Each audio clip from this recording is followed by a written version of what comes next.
Hi all. ఇంతకుముందు సేమియా పులిహోర చేయడం చూపించాను కదా.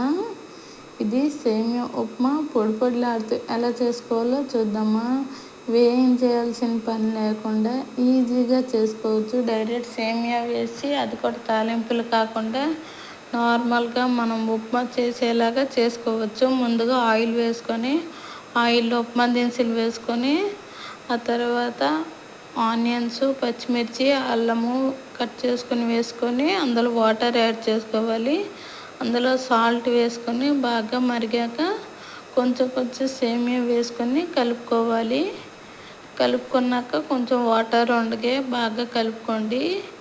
చూడండి, ఒక 1 minute దాకా కలుపుకొని చూసాక ఇలా ఉండేటప్పుడు స్టవ్ ఆఫ్ చేసేయండి. చల్లారాక చూడండి ఎంత పొడి పొడిలాడుతూ ఉప్మా వచ్చిందో.